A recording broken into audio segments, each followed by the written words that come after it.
What up, Fight World? It's your boy Ego, and I'm back with some more boxing. Make sure you come in, smash the like button. I'm the best that's ever lived when it comes to this boxing game. We back. Shout out to Spo, he was the first person in here. We got to get the likes up. YouTube wants to play games with me, but they can't. Man, Asante already coming with fire. Set your on fire. Ooh, I can't wait to get in this topic. My boy Asante, he came with some fire. Y'all ain't ready for this. We gonna have fun with this, cooking this one up. Set your butt on fire. Hope my butt didn't look like that. Yeah, I wish I knew. Ego says bleed. Ego the GOAT. Bro, the man Kamal bucked like 30 people. Yeah. Yeah. Bro, Kamal had to drill y'all like Chicago music. Chief Keef and them. If you a real fan of boxing, I'm keeping them. But all you haters gotta go. This is my show. We don't want to see you act tough and macho. Listen, I said the haters gotta go. This is my show. We ain't here to see you act tough and macho. You not Randy Savage. You bunch of damn crack addicts. Higher than the addict. Listen, I said boxing is full of a bunch of crack addicts who smoke and get higher than the addict. It's looking tragic, like a Craftmatic. Kamal had to shoot like 40 people. I seen it. Boxing looking silly. Absolutely. Shout out to Isaiah. He said he hot. Listen, y'all hot. I ain't hot. I ain't get my hopes up. You know, I want to see it, but I ain't get my hopes up. Like, first of all, there's no one has said it's not happening. Dates and all that, they got to hurry up if they're going to fight in November 19th. Because I don't think historically December has necessarily, especially the end of December. I think if you do a December fight, you got to try to go for the first or maybe second week. Like, I remember I went to Wilder Fury. That was the first week. It was like December 3rd, December 5th. You know, Tank fought on December 5th. Errol Spence fought Danny Garcia December. But towards the end, you don't really want to, for pay-per-view, because people are paying for Christmas gifts, trips for New Year's. You don't really want to go later in December for a pay-per-view. You know, maybe regular boxing, maybe, but not no pay-per-view. Time is ticking. I told y'all, listen, y'all seen on my stream, I told y'all. Like, I don't know. Like I said, time is ticking. It's October tomorrow. So they're definitely running out of time. Shout out to Pain. You know, that really excites me when you guys, the real boxing fans, you listen to the content and I see you guys like rehashing what I've said in the video. So it just shows me, like a Pain says, Ego, you brought up a good point. And then he brought up the point. It's showing me that people is paying attention to the conversation. Because there's so many people in boxing, they say, oh, ego this, oh, boxing, ego that, ego bias, ego that, ego this. But they don't even watch the content in its entirety to interpret and comprehend what's being said. You know what I'm saying? Some people look at a headline and say, oh, woom, woom, woom. Did you hear they stripped Clarissa Shields of a Ring magazine belt? I gotta look into it. I ain't heard it. Of course, Ring magazine, look at they bonehead rankings. They got Jermell Charlo and Devin Haney. They don't want to put them on the thing, and they got ring belts. So I don't.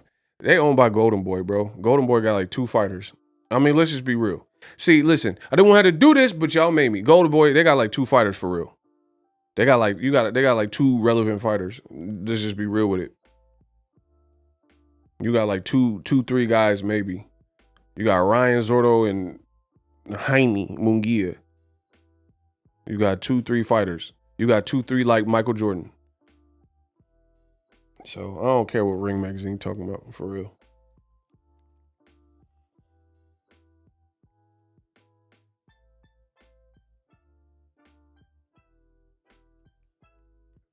Ryan's hot garbage now. He said Bud Buddies just this week running around about dude already signed and agreed. All right, y'all ready to talk? Let's talk about it. Okay, ESPN came out today and they said Errol Spence Jr., Terence Crawford title fight is at risk, y'all. They said it's at risk. It's at risk of potentially not happening, right? Errol Spence Crawford undisputed welterweight fight is in jeopardy because of a lingering dispute regarding the contract. Now, my thing is this. With this fight particularly, there's so much being said, you don't know who to believe and what's true. Because PBC ain't said none of this. So I'm definitely a bit weary when I read anything regarding this fight. Because I want to hear it from Errol. Al Heyman he don't do interviews like that. So I need to hear from Terence Crawford, Errol Spence, Steven Espinosa, somebody like that. PBC's verified Instagram. Because here's the thing, and I thought about this all day. Y'all got to get my likes up. Y'all got to get the likes up. I thought about it all day. ESPN, if you remember, I did a video about it. But see, this is the great thing about my content. It lives, it's evergreen. It lives forever on YouTube. You see, and I've been doing this for a while. So my content, you can always go back and visit it. I can't lie. How about that? I can't lie when it comes to what I do because there's breadcrumbs that have been left. I've left a trail. My art, I'm an artist. I'm a creator. My art is available to you in the archives. You could type in Errol Spence Crawford and find out every video I've seen. You know, just put Boxingego at the end of it. So when ESPN, remember, there was nothing being said publicly from the people that matter about Errol Spence Crawford. ESPN out of nowhere tweeted and wrote an article saying that the fight is agreed to, the fight's gonna happen, you know, they got the particulars and everybody got excited. Now, me being a reporter and talking about boxing, I cited and paid attribution to my source, which was ESPN, or like the source in which I got the information from. I put the link in the description like I always do. That wasn't my source. I'm just making a video based on the news, and you always see in my videos, it'll say ESPN reports. Because if it was a source of mine, then I'm not going to put ESPN reports. I would just say, this is what I'm being told. You see what I'm saying? So now the same entity, this is where it gets shaky, y'all. The same entity, when nobody was publicly had no updates for Errol Spence and Errol Spence and Crawford, there were no updates. So when no one else had updates, ESPN said, oh, we got the update and the fight's agreed upon, right? Now the same entity is saying that the information they put out of this November 19th date might not happen. Looking kind of shaky. That's looking shaky, y'all. Let's be real. That looks shaky. You said your source told you November 19th, and then we getting close to November 19th, and we ain't heard nothing, and now you saying now it might not work. So, I don't know. Now, the other thing is this.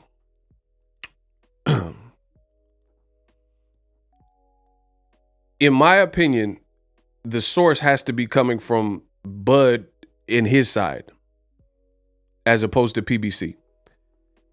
Who agrees with that statement? If this alleged source that ESPN has, who's revealing these details to ESPN? Would you say it's Terence Crawford? Or would you say, or not just Crawford himself, but Crawford's side?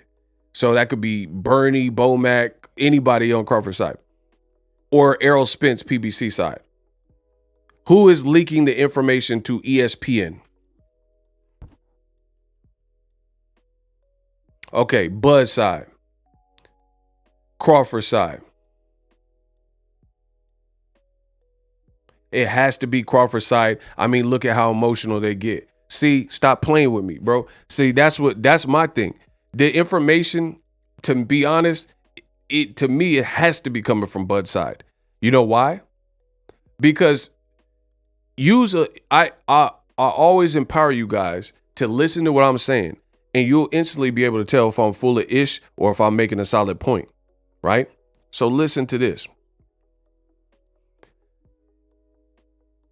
We're going to talk about two words that I love to talk about. It's called common denominator. So you mean to tell me Errol Spence has successfully done big fights, 50,000 at Mikey Garcia, 2 unifications where guys had 1 belt, Sean Porter, Yordenis Ugas. He fought Ocampo as mandatory. All of these fights that didn't involve Terence Crawford. None of these fights looked problematic. None of these fights had information spilling out to ESPN, and ESPN or whoever had all these sources on it. Now, the one time Errol says, hey, after his fight with Ugas, he says, oh, I want to fight Bud. I'm coming to take your ish. That's exactly what he said post-fight. Now, all of a sudden, during this negotiation, you're hearing all these rumors and all these, additional updates. And it's not coming from the source. It's not coming from PBC. It's not coming from the fighters publicly. So use some common sense. Use some common sense. How is it not Crawford's side? When has PBC negotiated public for any of their fights? Like when Errol was fighting Pacquiao, granted he didn't fight him because of the eye injury, but when he was scheduled to fight him, we didn't know nothing about it. The day ESPN did not listen, I'm the greatest that has ever lived, and y'all gonna bow down to this real ESPN didn't break Pacquiao versus Errol Spence before Pacquiao broke Pacquiao versus Errol Spence.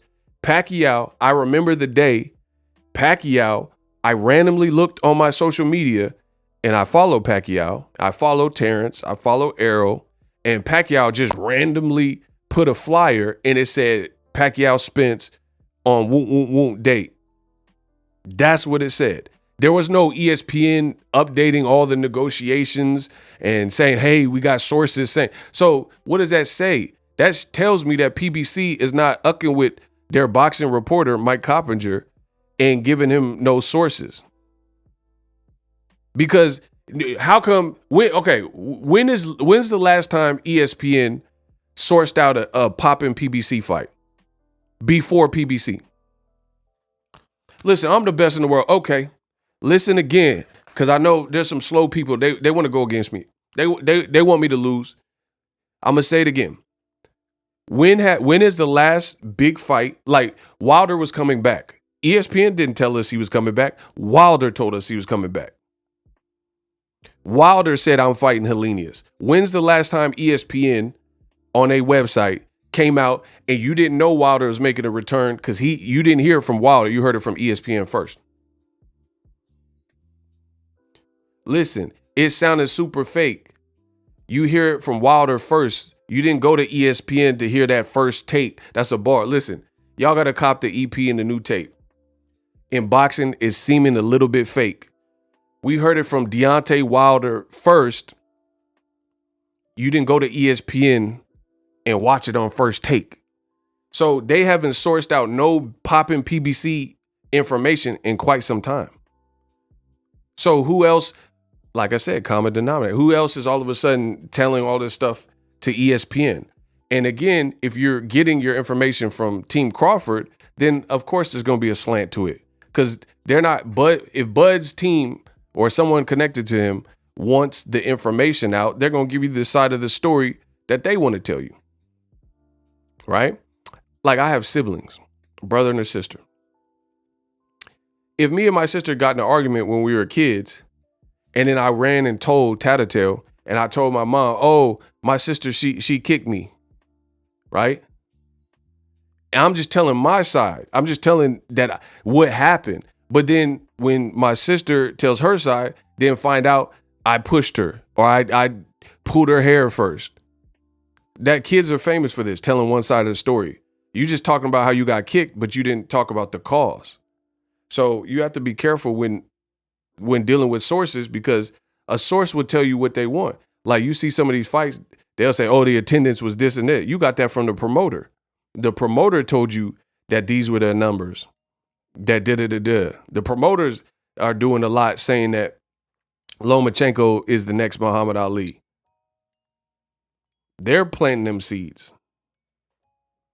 So again, back to my original point, I really firmly believe the source, if ESPN has a source and their information that they're getting, I think it's from someone of Crawford's side, because no other PBC fight has been conducted in the public. None of Mayweather's fight, Mayweather Canelo, Mayweather Maidana, none of them. Mayweather, there was no information really available. Everything was tight-lipped. We could look more recently. Errol Spence fought Sean Porter. Errol Spence fought Ugas. He fought Mikey Garcia, had the Pacquiao fight. All these things were done behind the scenes with where the network could announce first. Now all of a sudden ESPN is announcing all this stuff and blaming Al Heyman, and the fans are blaming Errol Spence and blaming Al Heyman. Come on, bro. So my thing is this. I look for patterns. Y'all. And the pattern is this. Until Crawford's name got involved, like, Crawford is the black sheep. All these other guys have been part of the PBC entity for the last several years.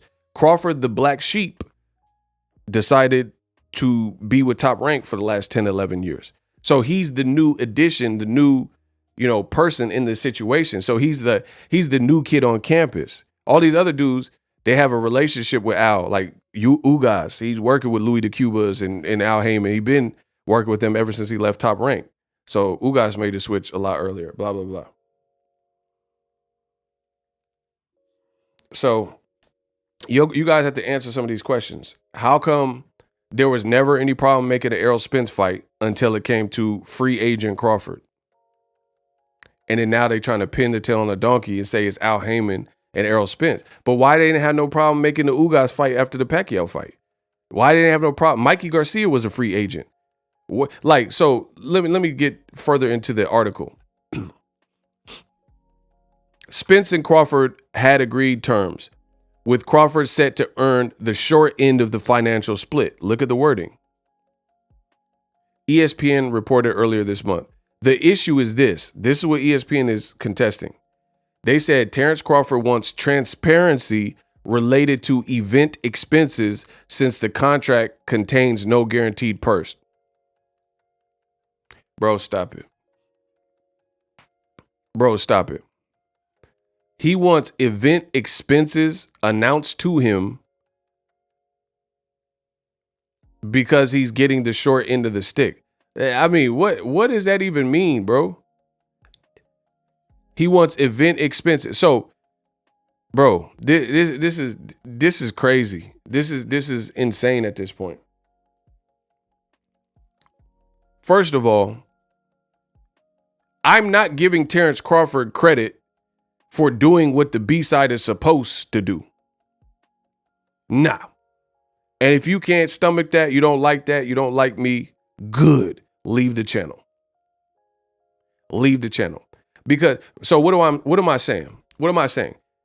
The article is like, and if you listen to Coppinger's speech, they're making it like, oh, like Errol and PBC are the ones. But listen, it said Spence Crawford agreed to terms. Crawford set to earn the short end of the financial split. Bro, that's not even saying anything. If you are the B side, you will earn the shorter end of the stick. So I'm not going to feel sorrow for you. That's how it's always worked in boxing. Bro, so if this article is true, which is ESPN, it's not my source. Is this what they're saying is true? So we'll just go off of that. If this is true, that would be like Caleb Smith, who had a belt. Canelo didn't have a belt. So that's a little bit different because it was at 168. Actually, Canelo, did he have a belt at 168? He might have had a secondary belt. But anyway, let's keep it going. That would be like Caleb Smith saying, hey, y'all, I'm getting the short end of the stick. No, you're a B-side. Of course you're going to get the lower percentage. That's common sense. And that's like Caleb Smith saying, hey, open them books up for me, Caleb Smith, to make sure I'm getting paid adequately since the bulk of my money is coming from a percentage. Bro, you're the B-side. You're the B-side. Like I said, why would I give Terence Crawford, if that is the true issue, why would I have any sympathy for playing the position of a B-roll that you are in this equation? Now, you could be the A-side against other guys, but not against 3-belt Errol Spence. So to me, it does, just the wording alone sounds like it's propaganda. And it sounds like there's an agenda, narrative trying to be driven home to make us feel sorry for Crawford. Bro, you are the outsider. You are the guy who was with Top Rank, didn't get any of the fights that you wanted to fight, including Pacquiao. Other guys like Ugas and Errol Spence got Pacquiao. Other PBC guys like Keith Thurman and Broner got Pacquiao. Like, just to be real, I like Broner. But at the point of Broner's career, he was like draw with Jesse Vargas, lost to Mikey Garcia, draw with Adrian Granados, or a close fight. So I can't even say that Broner earned the Pacquiao fight at that specific moment. But guess what? That was Pacquiao's first fight with PBC. He got it. Terence Crawford was with the same people as Pacquiao for year after year. They said they wanted the Pacquiao fight. He never got it. So where's all these demands coming up out of nowhere, bro?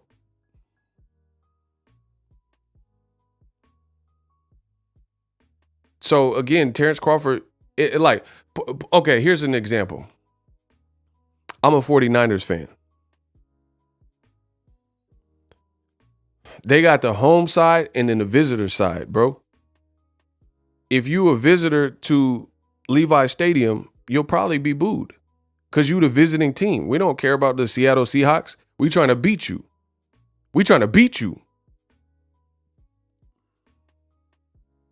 We're trying to beat you. So you're going to be outnumbered by, in the Levi Stadium, you're going to be outnumbered by Niner fans. These analogies are on another level. I've been doing this so long, it's easy for me. All this stuff is easy work. So you're a visiting team. That's what Crawford is. You're the Seattle Seahawks in the Levi Stadium. You're the B side. It's abundantly clear. And then you trying to call shots and have the demands. And if this article is accurate, that would be like the Seattle Seahawks. You're going to get the lesser locker room. If you're the visiting opposing team, your locker room's not going to be good. Like if you're in New York, the Brooklyn Nets and the Knicks, their locker room's probably better than yours. They probably have better food and catering if they have like snacks in the back or something. The cheerleaders are going to be wearing the colors of the home team. The fans in that stadium or venue, the fans are mostly cheering for the home team. That's how it happens. So in this equation, Errol Spence is my 49ers. Yee. But Crawford, he's the Seahawks. He the Cardinals or something. So it seems all very weird to me.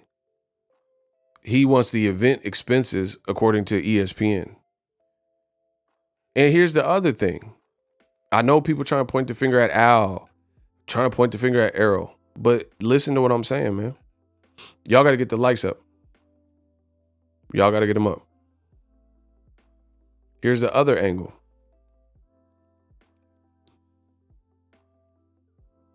Crawford looks really good eye test wise, but he only beat past prime being generous marquee names. Facts. Well, let's keep working, bro. Y'all got to get the likes up so we can keep working. Come on, let's get it.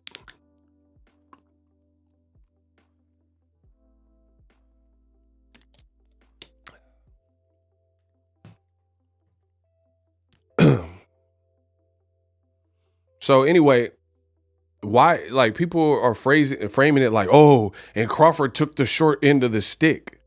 No effing ish. What are you talking about? That, like, why? It reminds me of a Chris Rock joke.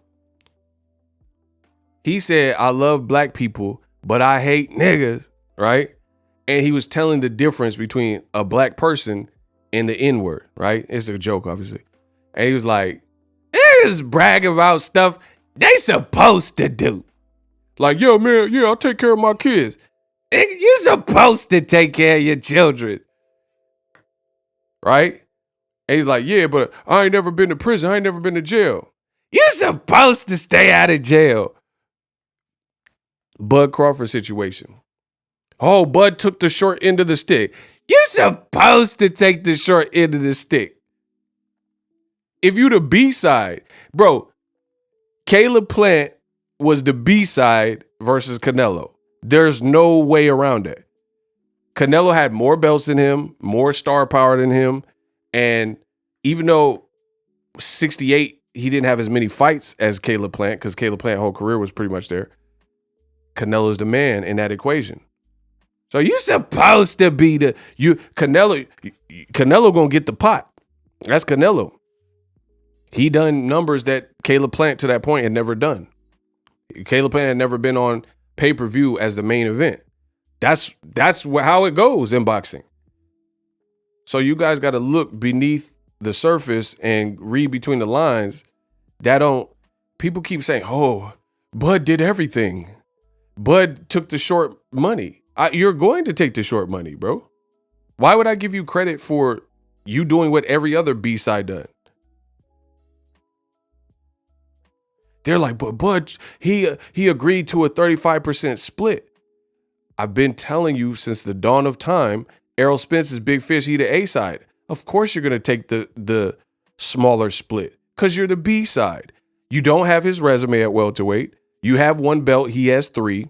He's done bigger venues and audiences, and he's done the better pay-per-view. So for all intents and purposes, he's the bigger person, bigger star, more belts. It's everything is souped up. So of course you have to take 35%. That's not uncommon. The thing that's uncommon is common sense because y'all refuse to use it. People like, I literally see idiots in the comment section talking about, oh, but Crawford, he agreed to 35%. You supposed to agree to 35%. Ray Jackson, yo, ego. Steven Espinoza told me on Twitter today, negotiations are still going on.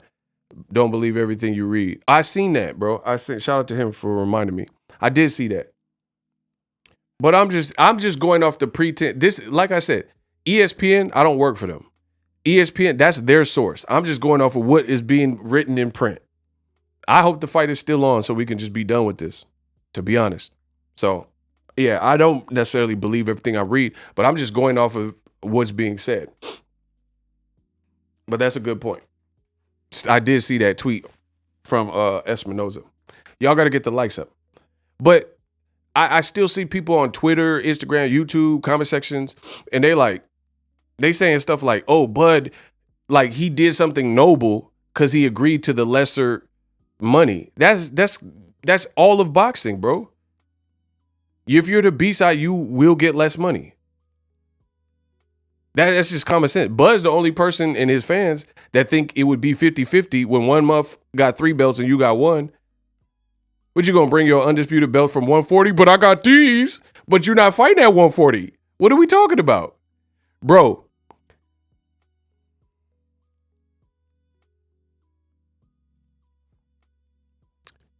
That would be like me being a senior in high school. And I bring all these trophies from me in middle school. None of that matters. You in a whole different set of grades.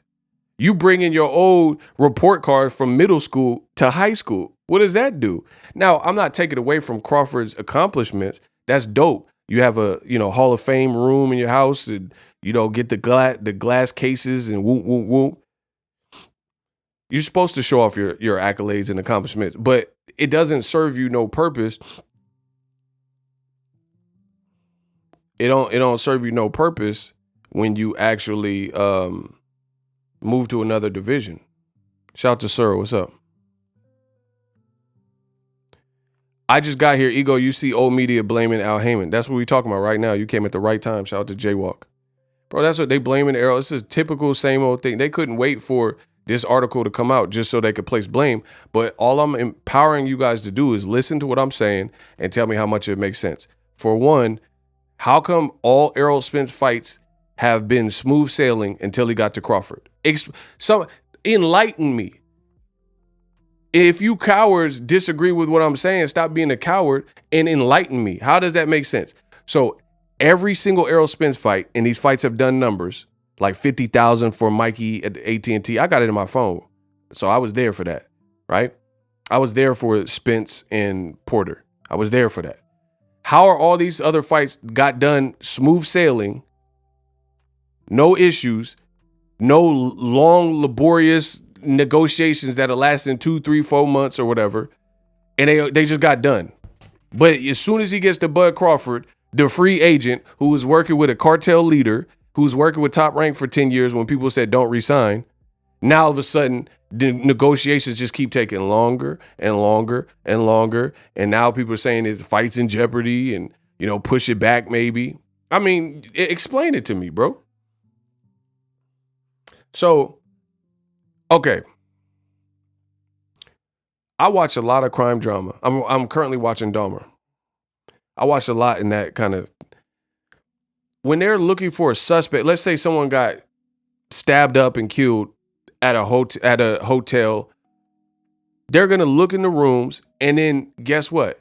If there's someone in the hotel rooms that same night and they was checked in and they have a track record or history of violence and they were in the room next door and they have assault, domestic violence, all these things, and they're looking for the murderer, then guess what?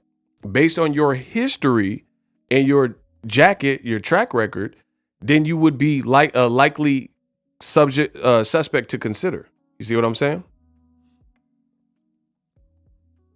Because of you, if you had previous felonies for violent crimes and battery, aggravated assault. So yeah, you're going to be, so you got to look at people's track record. It happens in court, happens in the judicial system, things like that.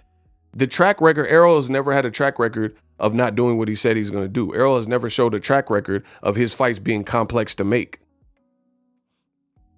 So how come all of a sudden it gets to Bud and you think it should be easy because he's now a free agent? It's still seemingly taking forever for the fight to be announced. Man, come on, bro. It's not, I mean, it don't take a rocket scientist to discover this stuff. Nothing was a problem until it got to Bud. Ugas has a better win at welterweight in Pacquiao than any of Terence Crawford's welterweight fights. Is that cap or fact? We're going to start there. Ugas beating Pacquiao is single-handedly a victory that is greater than any Bud welterweight performance or fight. Cap or fact?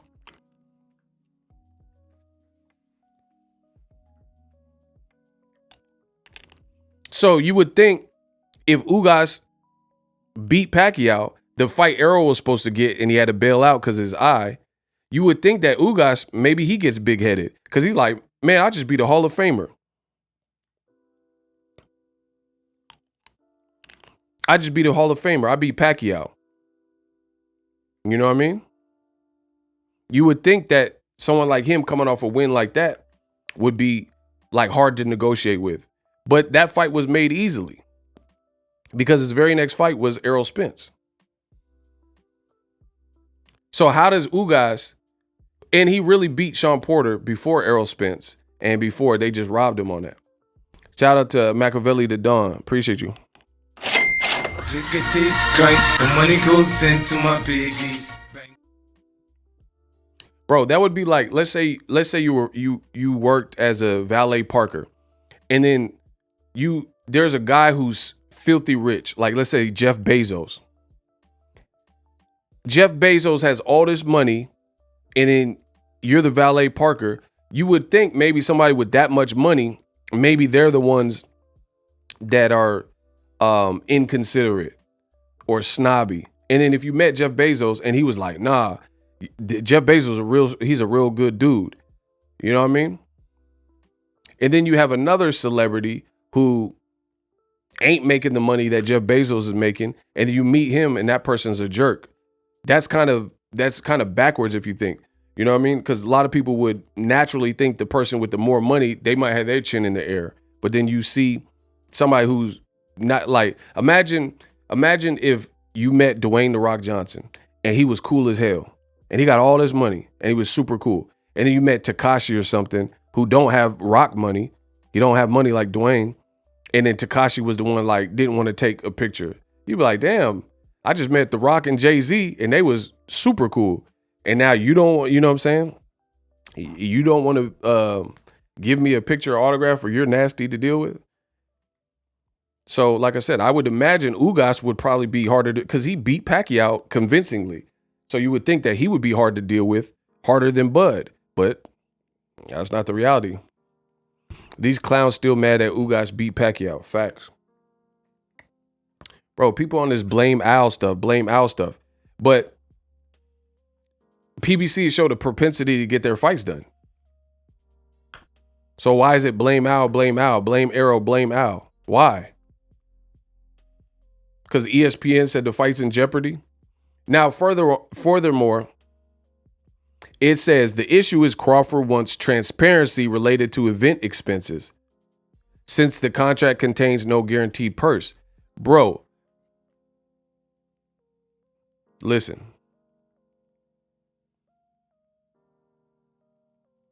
Ego doesn't know the difference between a gasm and an organism. Yeah, I actually do. And I slept with more women than you. So there's that. Bro, these dudes are stupid. Bro, I censor that because of the YouTube algorithm. But you're dumb as hell, so you don't understand that. Stay broke, my friend. Moving on. So, Terence Crawford. Shout out to Business Brain. Yeah, get the moron out of here. When they hate, donate. Bro, these dudes is corny. You don't see that I censor a lot of the cuss words so I don't have to say them, but you guys can get what I'm saying? I'll be like, shut the f up. You don't think I can say the word? Of course I can say it, but I don't want to say it for the YouTube algorithm. Anywho, you would think Ugas would be big-headed or hard to deal with because he was coming off a better win. Pacquiao is a better win than any win that Crawford's ever had, let alone at welterweight. Listen, I know the Bud Buddies are getting mad and they're seething right now and they're gritting their teeth. Prove me wrong. Change my mind. Name one win that holds more weight than Ugas destroying Pacquiao, and it really wasn't even a back and forth type of fight. It was pretty one-sided. Bro, name one. Listen, this is why I jam the Bud Buddies up. The man fans up, because you won't answer my question. I know that. I know because you can't answer the question. Without lying, you cannot answer intelligently what I'm saying. Name one Terence Bud Crawford fight that holds more weight. So that's 3 weight classes, 35, 40, or 47. Name one that is better or more significant than Manny Pacquiao. Who? Gamboa? Gamboa did more than Pacquiao? Stop it. Victor Postal? He did more? Stop it. Jeff Horn with the fake win over Pacquiao? Stop it. Ndongo? Who? That's what I'm saying. Like, Bud fans can get mad, but I promise you not going to prove me wrong, so you're just going to stay mad forever.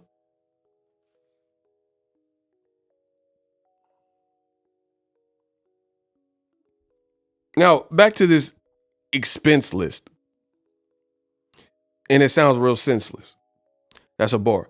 I said back to Crawford and his expense list, which sounds mighty senseless. Listen, I'm about to get into this.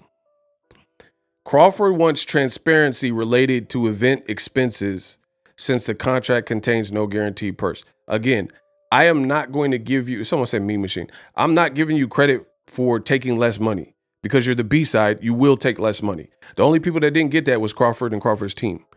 If you were the B-side, you're taking less money. It's that simple. It's no knock on Crawford. It's the way it goes. But this expenses, like, what are you? Who here believes? Who here believes that Terence Crawford was privy to this expense list from Top Rank?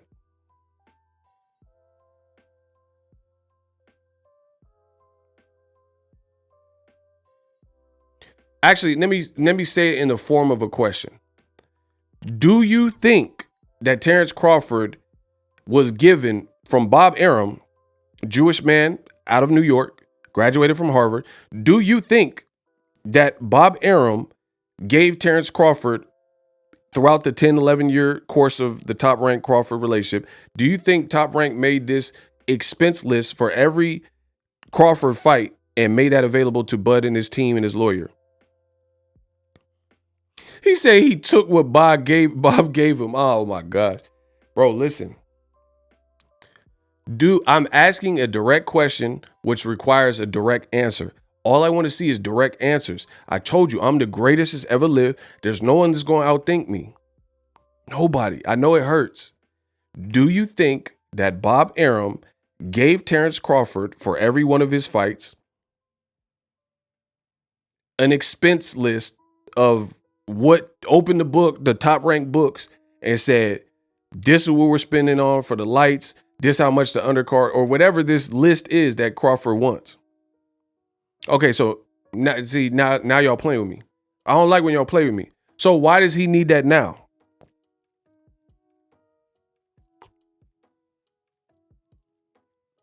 Bob Arum, when Crawford fought with Bob Arum in Top Rank, I never seen Crawford's imprint anywhere on the backdrops when they doing press conference. It never said Terence Bud Crawford promotion. I didn't see that. When I looked at the turnbuckle and the canvas, it never said Terence Crawford's name on that. So why he need that now?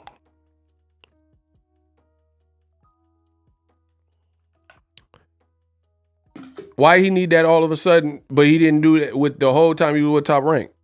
I mean, come on, man. You got to make this stuff make sense.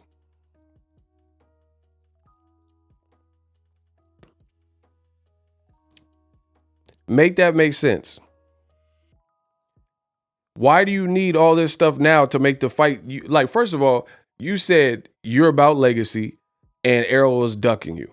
So don't you just want the fight? If a person was ducking you and you came all this way and you're going to make a lot of money for this fight because fans do want to see it, right?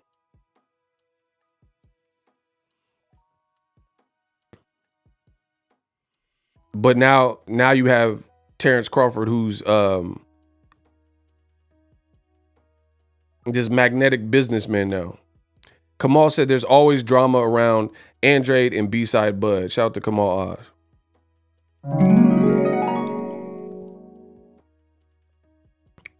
I think Terence Crawford low-key scared, says Prince Savage. Yo, y'all got to get the likes up. I don't know what's going on, but y'all got to work with me. It's urgent, B. What I'm doing is performing a surgery so you nerds can see. Listen, I said all that hate ain't hurting me. Y'all got to hit the like button like urgently because what I'm doing is performing surgery. What y'all doing is performing perjury.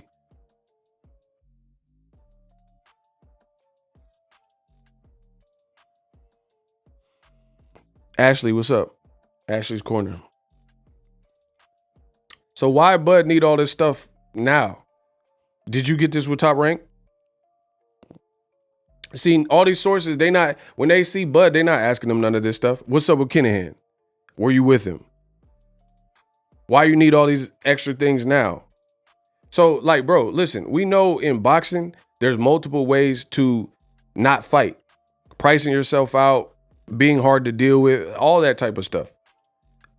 So use common sense and tell me how none of Errol Spence's fights took this long to get off the ground. And then now all of a sudden, that seems to be the case. You know, and I'm not saying the fight won't happen, but it's been a process. It sure has. It's been a process. So regardless of the fight happens or not, why has it been such a process for this specific fight? And everyone want to blame Heyman and Al Heyman and blame Errol Spence. But when have they been hard to deal with making big fights? Like when Tank was fighting Rolly, which set a Barclay record. Whatever they gave to Rolly obviously appeased him because they made the fight. Tank fighting Mario Barrios, 16,000 people, 14,000, 16,000 people, whatever it was in Atlanta. Seemed like the fight was made pretty easily. Leo Santa Cruz and Tank. And even though he got bodied by Tank one shot. You get to Bud, who was saying, he was basically leaving the blueprint like Jay-Z. He was giving you the blueprint. Mikey Garcia, Errol, 48, 50,000 people in attendance. Seemed pretty easy to make. Bud Crawford, if you listen to my other videos, he was letting you know, that's why the great ego Stradamus is struck again. He was letting you know it was going to be difficult because if you listen, before they even got negotiation, when he was still with Top Rank, he was saying he want 50-50, 60-40. And who said, when that was said, and I have it on tape, now people like acting like, I told you he was never going to get the lion's share of money over Errol. Why would he get 60% and Errol get 40 and he got one belt and a lesser welterweight resume and Errol got individual championship / unification fights? Come on, bro. Suge Knight Cigar. If it doesn't say TBC promotion, he's 1099 and can't request books.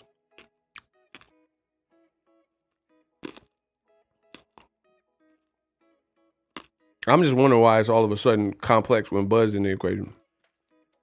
And ain't none of y'all answered it. Errol Spence, he moved to 54. I guarantee the fights be made easy.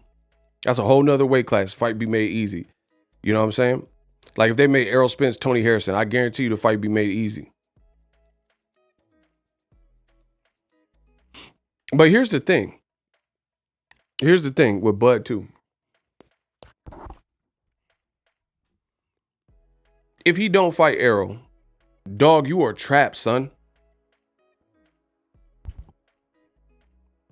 Is that if Bud and Errol, if Bud doesn't agree to and fight Errol Spence next, he is trapped. Is that cap or fact? Is that cap or fact? If Bud does not fight Errol Spence and it falls through, he's trapped, and I'll explain why. Okay, everyone's saying fact. Let's go. Let's go. Yeah, I'm powered up. Here's why he's trapped. You're 35 years old at this point. You just had a birthday. Everybody that fans would probably pay that would be blockbuster fights or reasonable fights at 47 or 54, 99.8% of those fights are with Premier Boxing Champs PBC. So if you make yourself too hard to deal with, where do you even go at age 35? Where do you go? Okay, let's say you move up to 54. Who are you going to fight that's non-PBC? Since PBC has damn near all the great 54 pounders, who can you fight that makes sense and makes business sense? Let me know in the comment section. Who can you fight at 47? The only name that is not PBC affiliated, hasn't been on PBC shows that I can even picture Bud fighting is Virgil Ortiz. This man just fought Michael McKinson. For one, I don't even know if Golden Boy would make that fight. Two, Virgil Ortiz, he's cool. You know, he could fight. But I think this is pretty premature in his career. He hasn't been built like this. He had a long layoff after he pulled out, said he got sick. He don't have no type of real momentum for real. That's not a big fight. You know, it could be whatever fight is going to be if they actually fought, but it's not a blockbuster fight like that. So who are you going to fight? Because even Jaron Ennis, although he's not with PBC exclusive, he's been working with Showtime. So who are you going to fight? At 54, name someone interesting. Charlo's with PBC at Heyman. Tony Harrison with PBC Heyman. Luis Cuba Arias, he with PBC. Jared Hurd with PBC. I predicted this stuff years ago, and y'all said I was lying. Do I look like I'm lying now? Castano with PBC, thank you. That's what I'm saying. So you have to deal with these same people no matter what. If you want your career, Texeria is with Golden Boy. So that's cap. Fundura's with PBC. Isaiah, thank you. See, Eagles Army helped me destroy y'all. We cooking. So it's like, if you become hard to work with, you don't have leverage that you think you have. It's that simple. I called this a long time ago. He doesn't have the leverage. Yes, you got one belt. That's cool. But that only does so much. But if you become an obstacle to deal with, guess what? All these other guys,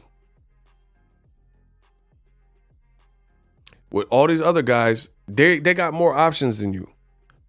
They got more. Charlo will fight Costa Zoo. I'm tuned in. Great fight. And it settles a mandatory. So Charlo got options outside of Bud. You know what I mean? Charlo and Fundura. That would be a crazy fight. You know what I mean? Errol can move up and fight Tony Harrison. He can move up and fight any of these other dudes. Who is Bud going to fight? So it's like, you think he has a lot of leverage. I'm not seeing it. Suge Knight Cigar, $20. Let's go. The money goes into my piggy. He says, I grossed 2.5 milli last year, 723 after expenses. I'm 40% majority. I have 3 partners that are 20% in. Since they were my partners, they can request books. We split the net by those percentages. So he's breaking down the math for his particular business. Let's go. Bro, like I keep saying, did Bud Crawford receive the books on Daniel Kinahan in his operation? Because they saying it's being fueled by illegal money anyway. So did you get Kinahan's books? Bro, answer these questions. See, y'all don't want to answer my questions because y'all know you can't defeat the points I'm making. Did Bud Crawford, when he signed with Daniel Kinahan, who's a reported notorious gangster in Ireland, who's on the lam, did he receive Kinahan's all his insight to his business and expenditures and all that? Did he get that? When he was with the promoter, he has a Jewish promoter, Bob Arum, who founded Top Rank, been in the game since Muhammad Ali days. Did he get the every fight, Mean Machine? You got I know he did. You know how I know? Because he started suing Bob Arum, and I read the lawsuit, and they said there was a Errol Spence provision in the lawsuit that if they couldn't give Errol Spence to Crawford in a year, then they owe him $800K, $900K, like basically $1 million. So if you're making deals like that, I know you don't got all the lowdown on every top ranked dollar. So to me, Bud has failed himself as a businessman, the business side. He has not mastered the business, and now he's trying to right his wrongs in this negotiation. All the stuff, like, you should have been dotting your I's and crossing your T's. But now, maybe late in his career, you got smart, you got with a different lawyer, and now you trying to overcompensate and make up for everything that you failed to do as a brand and an imprint, as an entity that you could have been doing. Okay, you got a black advisor, Al Heyman, and then previously you had a Jewish advisor in Bob Arum. Why are you so trusting of Arum's tallies and the way Top Rank does business and rations out your money? And Daniel Kinahan, Caucasian Irish dude who's supposed to be a gangster or whatever, But then there's a black advisor, Al Heyman, and you like making it like working with them is shifty and you got to account for every dollar. It's kind of weird, bro. That's just being real with you. So why does Bud seemingly have so much reassurance and confidence that Top Rank and Kinahan, when his career's in their hands, it's all gravy? But then if you move to PBC, you making it like there's all this money being moved and you need to see exactly every dollar. Like, come on, bro. Looks weird. Because here's the other thing. Bud Crawford never even checked Bob Arum when Bob Arum kept throwing him under the bus, which actually probably hurt your negotiation even more. Because Bob Arum was constantly doing interviews with the Athletic saying, I lose money on Bud Crawford. Bud Crawford don't make me no money. I could have bought a nice house in Beverly Hills and Malibu with the amount of money I lost on Bud Crawford. Is that not what he was saying? So now you're a stickler for, every dollar, and you're a stickler for great business and making sure all your T's are crossed and your I's are dotted. But were you doing this with Top Rank? Bro, when Bob Arum was throwing you under the bus, where was Terence Crawford rebuttal, to any of that, or rebutting and scoffing at Bob Arum saying, hey, you're not going to do my brand like that. But then when it's a black person like Gary Russell Jr., right? He said if he catch Gary Russell Jr. in traffic, he's going to break his neck. Block him.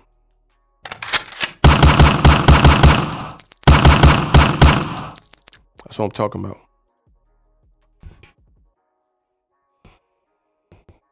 He got double tapped like an insta pick. All that hating, I ain't into it. Listen, my intuition is into it. All that hating, I ain't into it. He got double tapped like it was an insta pick. Oh my gosh, bro. They had a double tapping with the blick. Stop playing. Of course, but listen, this is how you know that I'm the greatest that's ever lived when it comes to boxing. In the digital space. Here's how you know. I'm spending time with you guys, breaking down every single thing to a molecule, making it really easy to follow and understand.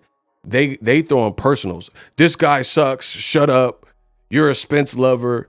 That don't have nothing to do with what we talking about. So that's how you know we been beat these busters. When I'm saying educated things and giving you the rationale or the logic, and they just coming in saying, oh, you suck and you just love Errol Spence. Now you see who's the real groupie. If you love Bud Crawford, you need to be doing a better job to defend him, because you ain't defending him from any of the things that I've said.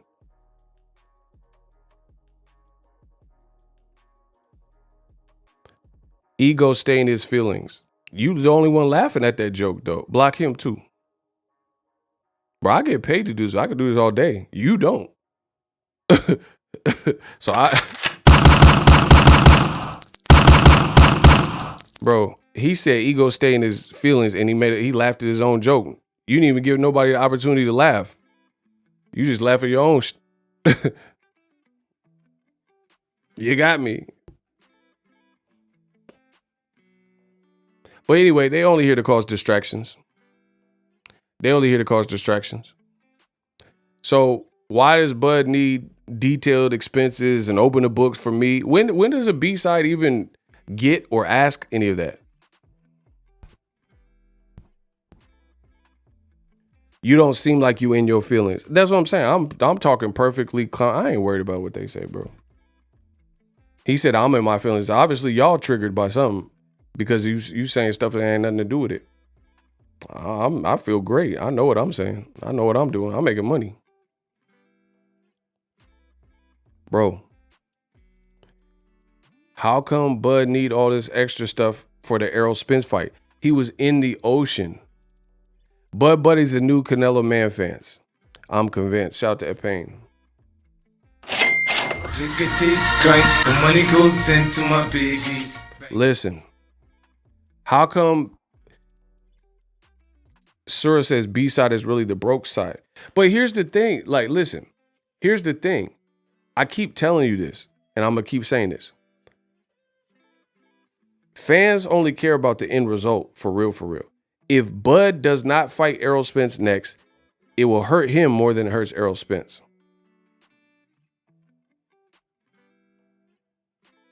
If Bud doesn't work with PBC, it will hurt him more than it'll hurt Errol Spence. Is that cap or fact? So that's why I'm saying Bud is trapped. Like, bro, you have to work with these people to further your career. You do. I mean, you could have like a Demetrius Andre career and just fight obscure names and Zach Parker type Quigley type people. I'm not talking about that because anybody could do that. You need to work with PBC. It's that simple. So why everybody's like relishing in the fact and pointing the finger and say, blame Al, ha ha, told you the fight wasn't going to happen, it's going to hurt Bud Crawford more than it hurts Errol Spence. Errol still got 3 belts. So even if he moves up to 54, he could be like, hey, I came close. We couldn't get the negotiation on the 4th fight. I'm moving up, man down. And he got a ton of options. He also has options at 47. Keith Thurman, I would still pay for that fight. Jerron Ennis, you know what I'm saying? Mandatory, Stanionis or something. He got options. The bottom line, you got to work with these people. So that's why I kept telling you from the beginning. There's only but so much leverage that Crawford has with the 1 belt. Like, yeah, that's a belt. To get undisputed, you have to unlock it through him. I get it. But business has to keep going on. So I'm sure it'll get to a point if, you know, Crawford keeps insisting and they reach a impasse. It'll hurt Bud more than, because all the lucrative fights for him are 47 to 54 with PBC. All of them. So it's like, that's why I kept telling you. Here's an example. I'm the king of analogy. I'm the best that's ever lived. Listen, I got an analogy. If you robbed a bank and there's SWAT team and the police surrounding the building, you're pretty well trapped. But the thing that might be able to get you out is if you pick up a hostage, right? You pick up a hostage. Now they don't have an open shot on you because you have a hostage, and to try to shoot you, you would be endangering the hostage. So they might let you walk out the door because it would be one, you know, if you move too quick or whatever, you could end up clipping the hostage, right? On the flip side, you've seen these movies. If there's someone in a warehouse and they have no hostages and they're completely surrounded, people on the roof, snipers on the roof, SWAT team, squad cars everywhere, bro, you are trapped. You are trapped. You don't even have a hostage that you could take and like get to your car and then try to speed away. You're trapped. You're in the open. Yes, you have the blick, but they got snipers on the roof. You might be able to shoot a couple shots. But at the same time, they're gonna get you. You're surrounded. The building's surrounded. You're gonna get got before they let you wreak havoc, and you're gonna run out of bullets. They have all this bullets and arsenals and ammunition pointed your way, and you got 6, 8 bullets or whatever you got left. That's Bud Crawford. His hostage is 1 belt. That's about what you bring to the, you know, really bring to the table. You know what I'm saying? Like it doesn't work. It doesn't work like that. Like I said, you have to have leverage. The hostage gives you crazy leverage because you have a hostage. You might be able to, like I said, walk out with them. Like, hey, all y'all back up, because they're not going to risk the hostage trying to clip you. But if you're out in the open, you're going to get shot. If you point the gun at them real quick, they're going to shoot you, and there's more of them than there is you. That's Bud with PBC.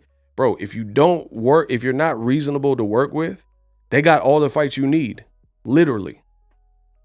Barring like 1 or 2 guys, they got everybody. So like I predicted, you know, it's on Bud.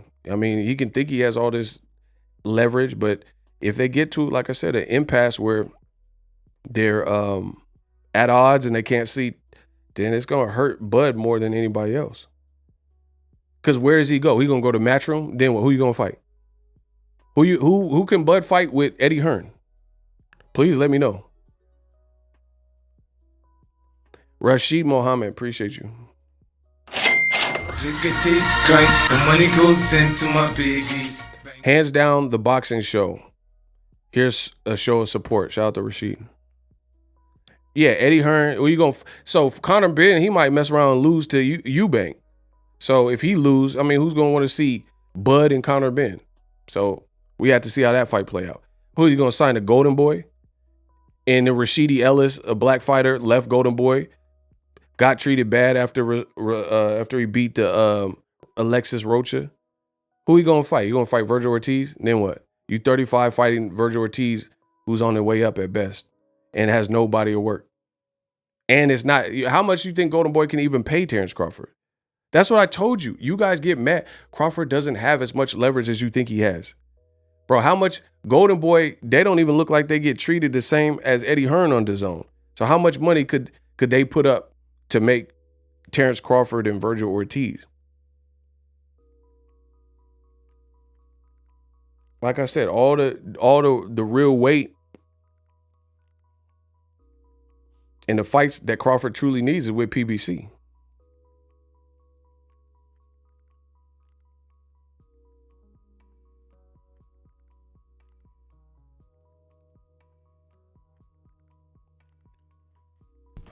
To my understanding, it's a net deal and wants to make sure they not making up unreasonable expenses to short his check.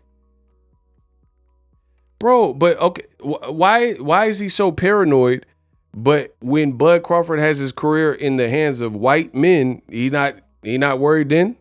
He only worried with PBC?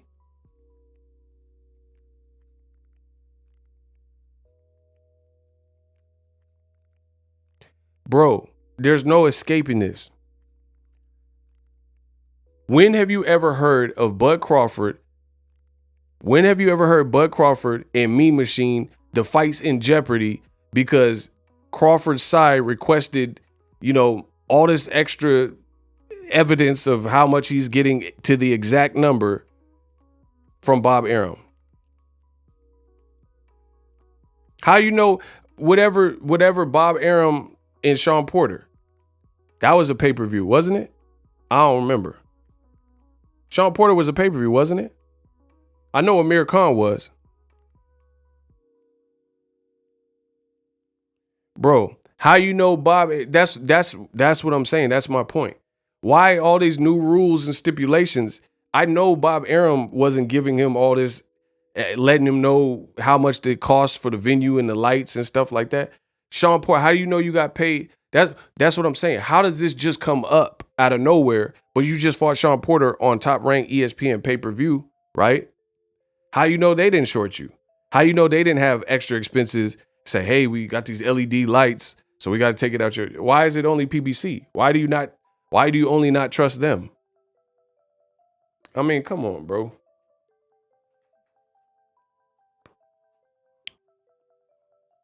And it gets to a point, like, I'm not going to say no one's name, but I was dating this girl and she used to mess with an actor, right? It's an actor you guys all know, but I'm not going to put their business in the street. Anyway, the actor is a dope, legendary actor that she used to mess with, obviously before me. And basically she was telling me that the actor started getting almost blackballed in the industry and couldn't get no movies, like big movies, because he was hard to deal with. Arguing with the director and, things like that. Threatening to walk from the project after he signed on for the project. I promise you, this is a true story. You see what I'm saying? So you don't want to develop a reputation where if you become too hard to negotiate with and deal with, it gets to a point where people probably won't. Like, for example, Demetrius Andrade. I know this for a fact, and you can fact check me. There's been more than one time where Demetrius Andrade could have fought on PBC or signed with PBC multiple times. I know this for a fact, because I'm not going to tell you my source, but I know for a fact. Demetrius Andrade, and it's at two different time periods. So it's like an earlier time period and then more recent time period. Demetrius Andrade could have started working with Boo Boo Andrade. And then Boo Boo Andrade had also a Jermell Charlo fight, and he pulled out of it. So guess what? Steven Espinoza, if you ask him, don't take my word for it. Next time you see Steven Espinoza or go on Twitter and ask him, he's probably not going to sound elated to want to work with Demetrius Boo Boo Andrade because so far it's been a time waster. It's been a time waster where Andrade could have went, reasonable money was offered, and for whatever reason, he decided whatever he decided. Signed to Eddie Hearn, signed to Starbucks, whatever he decided. So again, that's not good when a particular environment or entity or situation has everything you need to fight. Like okay, here's an example. If it doesn't work out with Errol Spence, the other name Crawford keep talking about is Charlo. That's the same people you have to deal with to make the Spence fight. So if you can't get the Spence fight, how you going to get the Charlo fight? And it's probably even worse because Charlo's in a new division where you have 0 fights and Charlo has every single belt in the division. Bro, does Bud think this stuff through? This is a true life question. Does Bud think this stuff through? Listen one more time. Errol got 3 belts.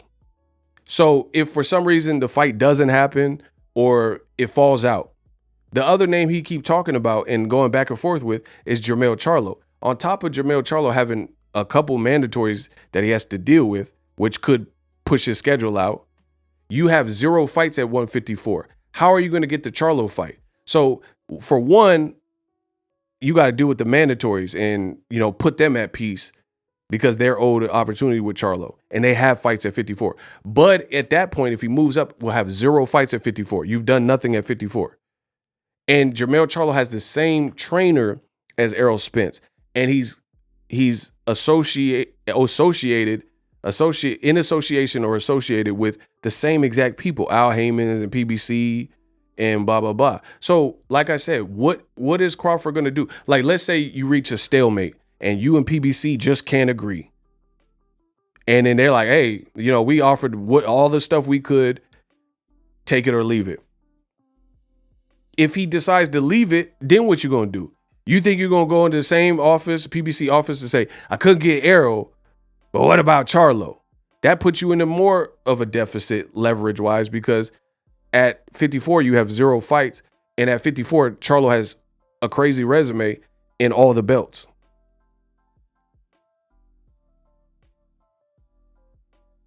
So I like I said, I don't even, if this fight falls through, and I'm not saying it will fall through, if it were to fall through, I don't even understand where Bud thinks he would be able to go.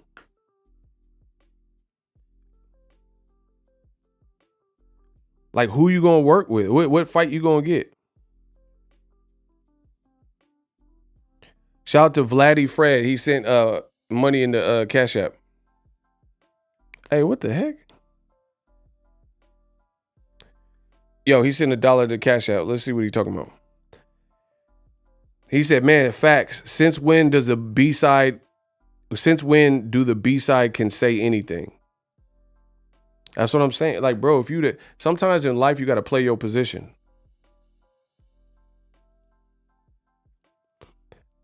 I don't see why y'all choose to argue with the shooters. That's pretty stupid because you already know how that's going to end.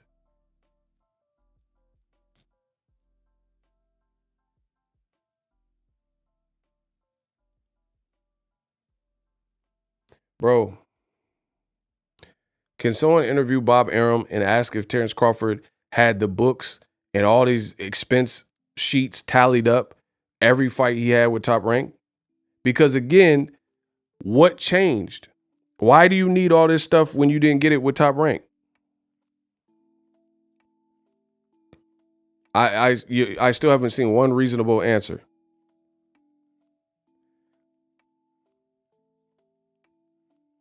Like, here's an example.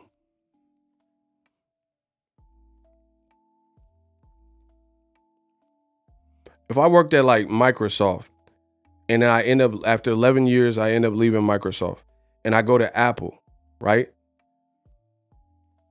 And in Apple, to take this management position, I need a private jet or I need this office with a window and I need all this stuff. And then you look at my last job, I didn't have all that stuff.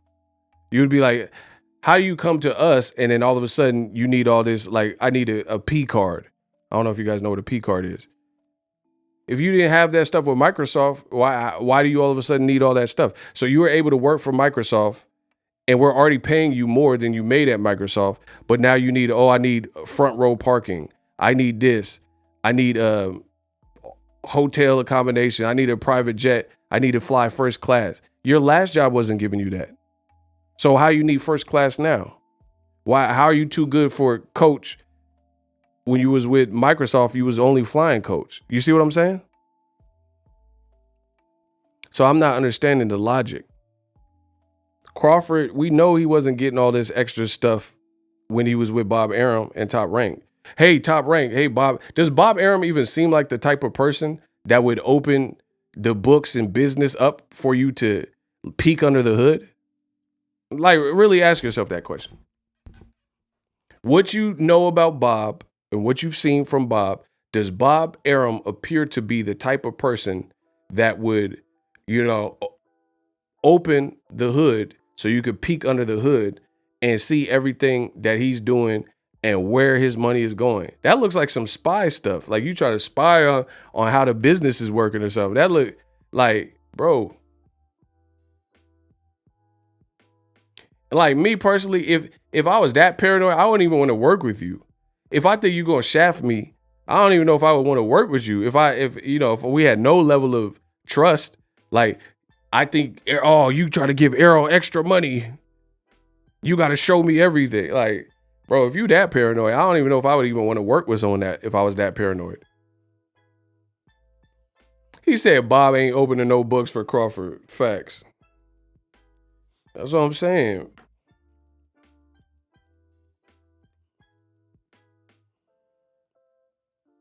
And here's the other thing. We already know Bob ain't finna do all that. Bob said he was gonna give Sean Porter $1 million. Knowing that fight, Sean Porter deserved more money. My man Vladdy sent another $1 in the Cash App. With Charlo, it's 90-10 if Errol is 70-30. So he's saying Charlo split should be worse. Yeah, Charlo's the man at 54. He has every belt.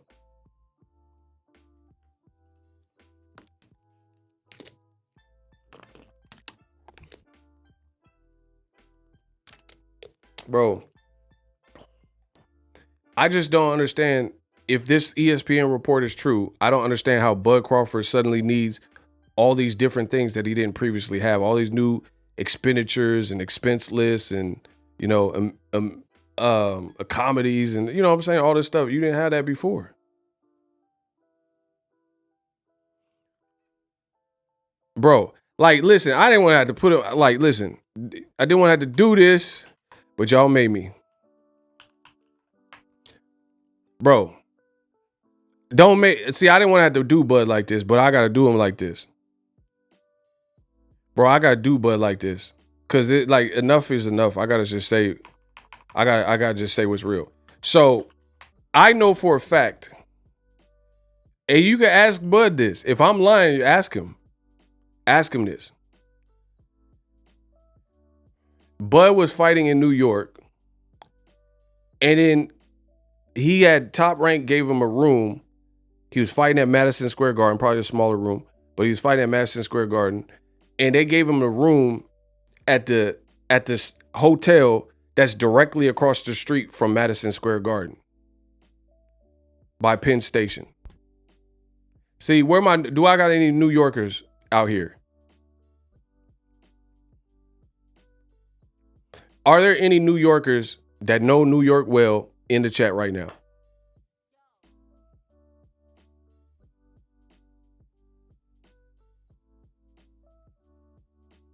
Any New Yorkers?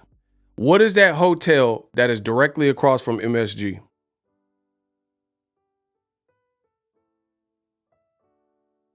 See, I didn't want to have to do Bud like this, but now I got to do it. What is that hotel? It's literally across the street from Madison Square Garden. Like walking distance type.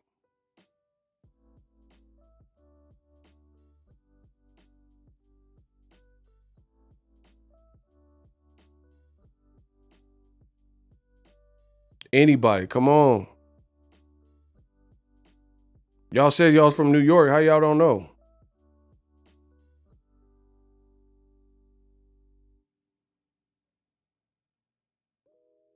I don't know what's up with that tank thing. I seen that. I don't know what that was. I have to catch up.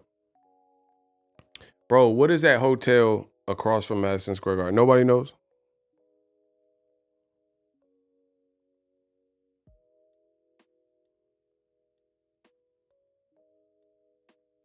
Don't nobody know?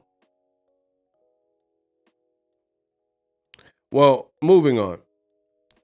But Top Rank had him in that hotel. Mind you, Stewart Hotel. Hold on. That sounds kind of familiar. Hold on. Let me look at it. That might be the Stewart. Hold on. I gotta look at this. If I see it, I'll know. Cause I stayed there once. Cause like I hadn't been to that part of New York before. So I just got on like Travelocity, one of them. Yeah, this Stewart, I think it's that Stewart Hotel. I don't know if they remodeled it or something. But bro, I think Stewart Hotel is what it is. Bro, they had Bud in one of them like weird rooms in that hotel. Bro, I've stayed at that hotel one time and never again. Cause I didn't know New York like that. So I knew I was covering Triple G versus Danny Jacobs. So I just went to this hotel. I think it's Stewart, but I don't know. And bro, that hotel is it's like the hotel they filmed The Shining in. Bro, it had these old faucets. Like it just, bro, when I was covering fight, when I go to fights, I'd be in plush hotels. I'd be in that night. But they had Top Rank had Bud in that. It's like a damn near a hostel.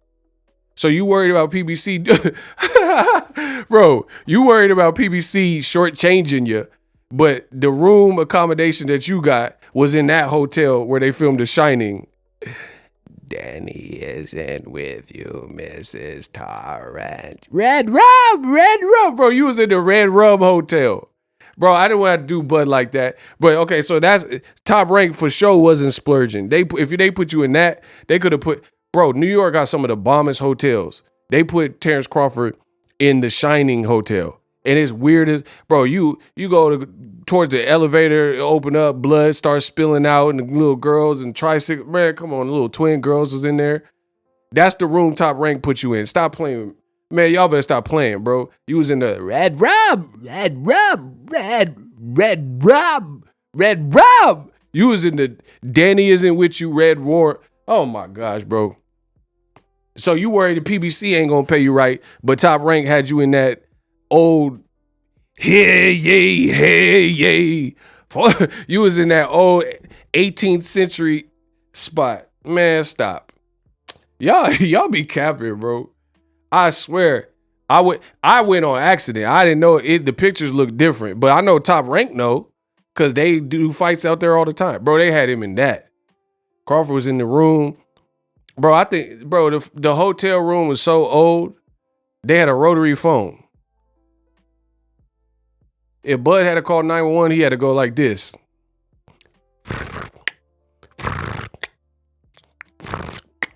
Bro, come on, bro.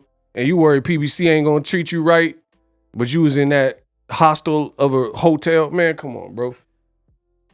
I promise you. Ask Bud if for any of his fights, if he had to stay there. I don't lie, bro. Yeah, they had him in the Bates Motel. Bro, Bob Aaron put you in that. And you worried about the expense list. Why was you worried about the expense list when they had you in the Shining Hotel? Bro, they had you in that hotel. It's horrible, bro. I went there one time on accident because I didn't know my way around like that. But like I said, if Top Rank is clearing out, bro, Bob Aaron probably didn't even stay in the room. Bro, Bob Aaron was probably in the nicest hotel. He was in the same suite on the same floor as Jay-Z. New York got nice hotels, bro. I'll show you some nice ones I stayed in. And he a multi-millionaire and they had you in that. That's their comp room. That's what they comped you. So you could be at the Bates Motel, man. Oh, come on, bro. Now you think that PBC going out to get you and not get your money right. Like, all right, bro. But that's what I'm saying. How you gonna act brand new when the situation is brand new? They haven't shortchanged you. You never did a fight with them. So why you just automatically approach when it's a black advisor and a Mexican American, in terms of Steven Espinoza, now all of a sudden you don't know if they treating you right and your expenses is right. Nah, man. That's what I'm saying. I don't know what's wrong.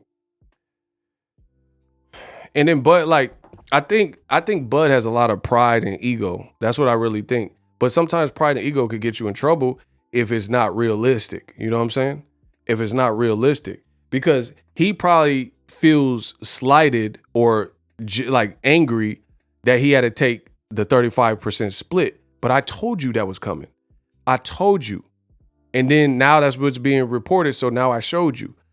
Of course you got to take the short end of the stick. You're the B side. There's no way you can make it where the B side makes more money. That's just not. And here's the thing. If Bud really wants to fight, they're saying the rematch is a guaranteed rematch on both sides, or they have the option to, and then the winner gets the lion's share. So what happened to old media? Listen, old media is so fake. Old media is so fake. Old media is so fake. Tevin Smith, $10. Okay, old media is so fake. The money goes into my piggy. He said to be your own people. That's what I'm saying. Why is Terence Crawford all of a sudden like, you know, like I said, dotting the I's, crossing the T's with his business now? You wasn't doing that with Top Rank. They had you in the Shining Hotel. And you a multi-millionaire. And you a hell of a fighter. You a hell of a fighter, and they got you in the, you know, flowers in the attic. You know what I'm saying? Some weird hotel scenario.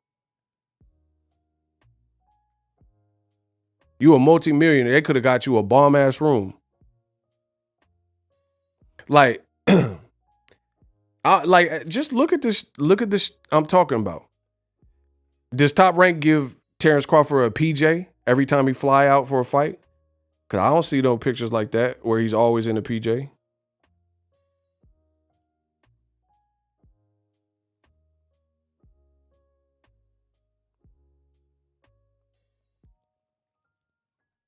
Shout out to Sean Reynolds. Somebody told me to check my Zelle. I ain't getting no notifications, so I'll keep waiting. The money goes into my piggy.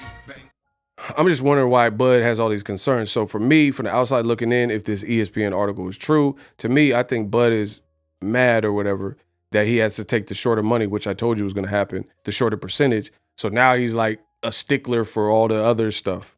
If this article is true, he's being a stickler for, oh, how much is this? And now you want to open the books and all this stuff. But why would you automatically assume that PBC is trying to do bad business with you?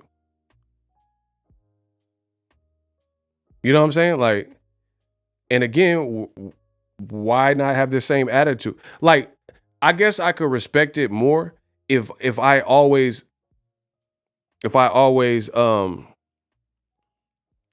I could respect it more if Bud was this like really anal retentive person from the business, and it looked like nothing slipped by him, and he's just like he's like damn near like an auditor. You know what I'm saying? Where he's just super meticulous and looking into the paperwork. But be real, does throughout his career, is that what he showed you? Being this like savvy business magnate, you know what I mean? Where he's just looking and everything's in so much detail and he needs everything notarized and itemized. I mean, has he really come across as that type of, you know, shrewd businessman? Like, be real.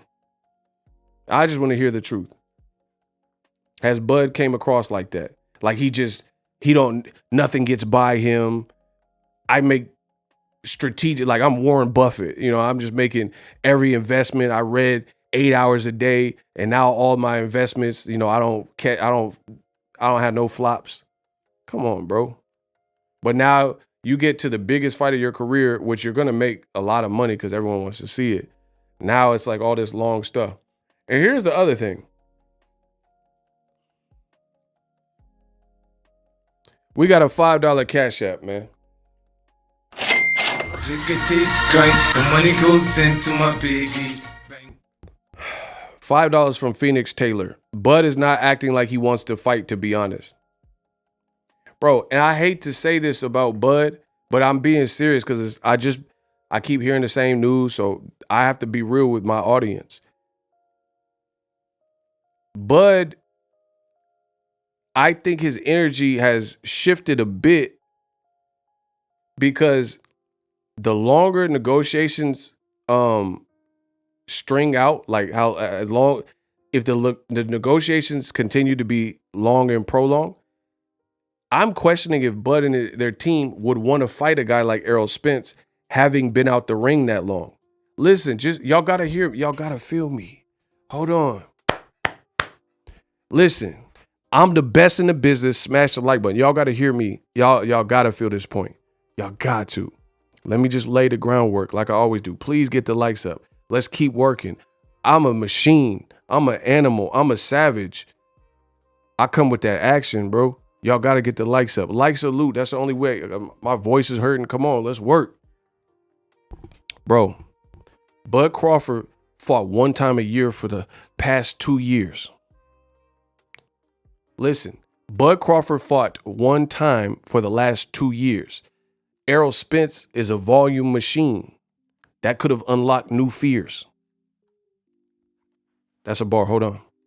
Listen, it's all fact though. Bud Crawford fought one time apiece for the last 2 years. And Errol Spence, he's a volume machine. That could have unlocked new fears. Because who wants to fight?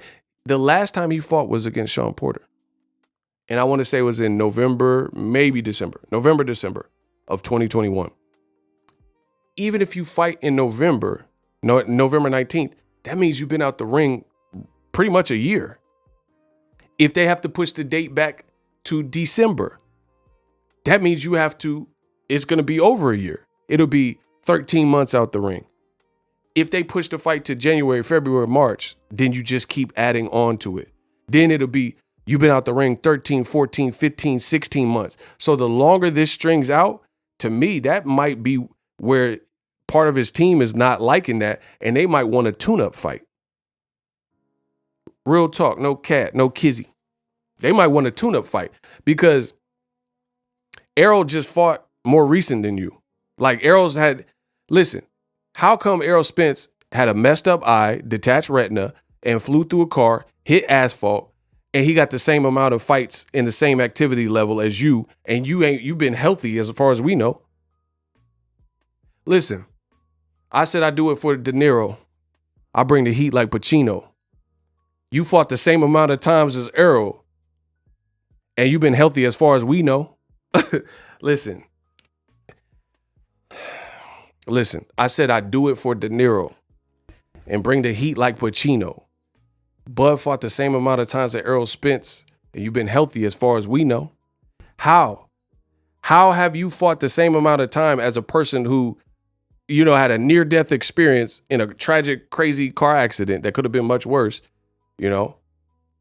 broke bones, broke teeth, had to have teeth dental work, where you had to get a new mouth and form-fitting teeth, like you had some other temporary teeth, then you had to switch to the real teeth, then you got your detached retina and sparring, cancel the Pacquiao fight. How you got the same amount of fights as a guy like that and you've been healthy? And Bud just turned 35. So honestly, bro, I'm starting to wonder if the amount of time he's been out the ring is something that they're now looking at like, do we really want to go into a fight with Errol Spence on a 12, 13, 14, 15, 16 month layoff? Bro, just analyze that. I know if I was going to be in a big fight, I wouldn't want to have that much inactivity. Bud just fought April, May against Ugas. So he good. And he's staying in shape. I seen pictures. I seen video. He's in shape. So I think the longer this carries on, the worse it is for the older fighter and the fighter who has less activity. And to me, it's mind-boggling that the fighter who's been healthy has the same amount of activity as the fighter who's been unhealthy. We got another $5 Cash App. The money goes into my piggy. $5. Appreciate you guys for all the support. He said somebody got me blocked. Desmond Howard. You have to hit me up on Instagram. I don't know what happened.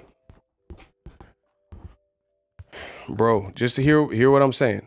How does the guy who went through these crazy wrecks and surgery where his vision could be impaired, how does he have the same amount of fights over that span of time as the guy who's been healthy and is undefeated as well with no injuries, that's been healthy as far as we know? That don't make sense. Like, okay.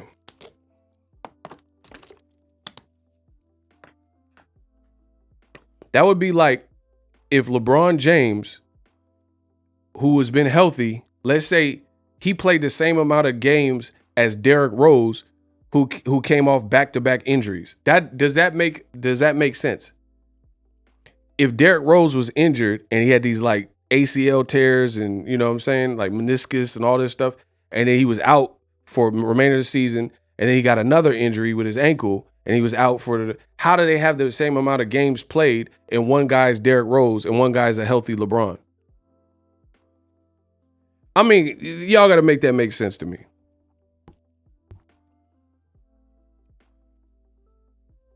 Crawford's eye was almost closed by Kell Brook jab in 3 rounds. Spence's jab is going to turn Crawford into a cyclops. That jab is definitely a problem. And based on the high stakes of the fight, I think you're going to see aggressive Errol, but at first you're going to see the boxing Errol. Sean Reynolds, let's go. The money goes into my piggy. Sean Reynolds says he saw what Errol Spence did to that last cat, Ugas, and he said, I need more everything, LOL. Bro, I'm telling you, I think the longer this goes on, the more it hurts Crawford because he's the one with less activity. Now, Crawford stays in shape. I give him that. So he's in shape, but Errol's in shape too. And Errol Spence seemed like he's family-oriented and got his mind right, and he fought in April with Ugas. Crawford ain't fought since November, and he's only been fighting 1 time a year when he was with Top Rank towards the end. That's not good, bro. He fought 1 time with Kell Brook, and Kell Brook just gave up as soon as he got hit over the jab. Then he fought 1 time the year he fought Sean Porter, both at the back half of the year. And now you're going to fight a guy like Errol Spence off the same type of inactivity, maybe even longer this time. So don't be surprised if they don't get this sorted soon. Don't be surprised if Crawford starts, possibly wanting an opponent not named Errol Spence to christen him in to PBC. You know what I mean?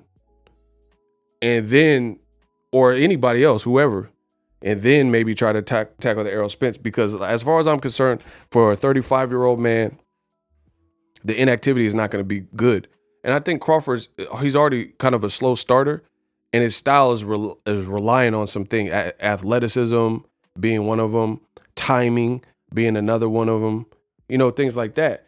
And we all know boxing, how it works. The more inactivity you have, the harder it is, because sparring is sparring, headgear, and different. It's different under the bright lights. But the longer you're outside of the ring, it's called ring rust. You know what I'm saying? It's called ring rust, and it could be real. Not everyone, but you know what I mean. It's just like Devin Haney. Why is he in Australia right now? Because you have to acclimate to a different time zone, getting up at a certain time. He on West Coast time. You know what I mean? So ring rust is very similar. You want some activity because you don't want to just go in. Like, look at Keith Thurman, bro. Look at Keith Thurman. Keith Thurman said it's my get back year, had all these like dry spells. He wasn't coming back. He was going to come back to a guy like Mario Barrios, who's a great fighter, but he's a 140-pound dude off a knockout loss to Tank because of that inactivity. I'm trying to tell y'all how this works. So Crawford, although he hasn't lost, he's still dealing with inactivity.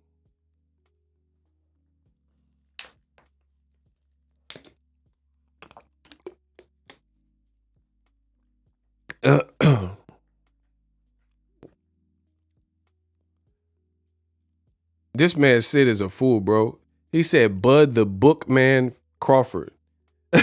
Y'all tripping. But again, has Crawford been the bookman when he was with Top Rank? That's a simple question. When have you ever heard about a fight in potential danger because of Crawford was the bookman and needed to audit PBC or whatever the hell ESPN is talking about? Why did that just come up now? It looks like a blame game. I hope the ESPN article is not true. And I don't know, because it's not my source. But I'm just going off. If it is true, that don't make sense to me. So I hope it's not true, to be honest. But that's what they've got in print.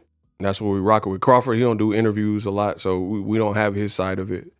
No one in his team has said nothing. But I don't know, man. I don't think it's a good sign when you're not known for doing something and then all of a sudden you're doing it. It's not going to make it look like you want to fight. Like, if you listen to Crawford's team and Crawford was in the ocean saying, Errol, where you at? You the big fish. You supposed to be the big fish. I'm going to get you, blah, blah, blah. He literally did it. We all seen it, right? But now you're closer than ever. Why not? Let's get this done. You know what I'm saying? Like because listen to me. Like, I'm not saying rob Crawford, but Crawford's team was always talking about, oh, Errol's ducking. Errol, he's procrastinating on our fight. Errol this, Errol that. It's his fault. I don't even care about the Errol fight no more. Errol don't want no smoke. I'm in the ocean screaming, looking for big fish. This is what he was saying, right? But then the deal, they're saying, the ESPN saying the deal breaker is you want these background expenses. Like, again, my question is, did you do this with Top Rank? Because why would it just be for PBC?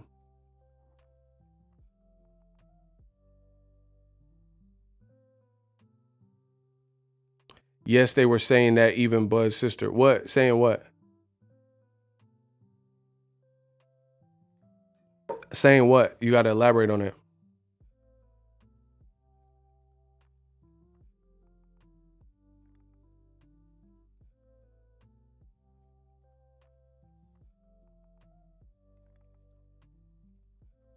Oh, if you don't use it, you lose it.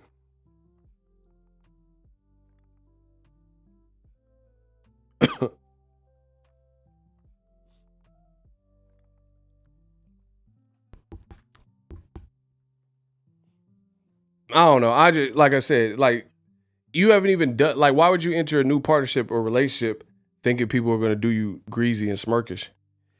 Excuse me. You know what I'm saying? And like, where this newfound paranoia?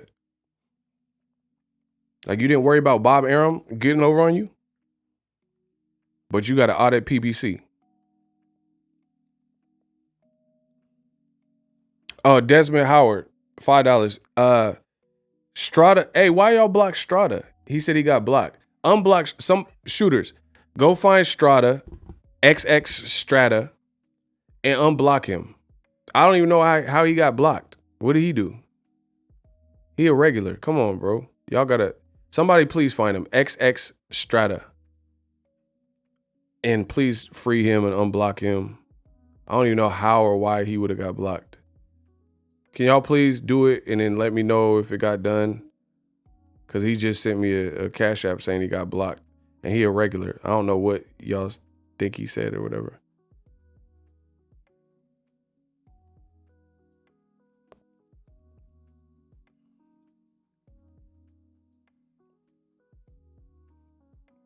Yeah, now Bud Rayman with the numbers. Yes, definitely. Now you're doing all the math and stuff. You should have been doing that with Top Rank, no?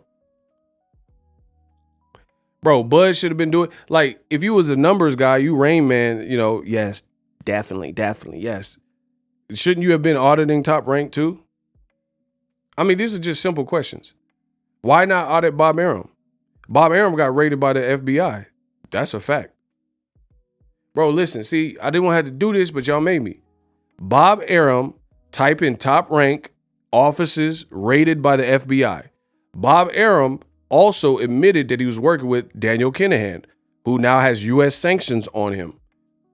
Terence Crawford, confirmed by Bob Arum, was also working with Daniel Kinahan. So you have no problem working with these people, but with PBC, you're saying that you need all this evidence that you're going to get the fair share. Come on, bro. That's a bad look.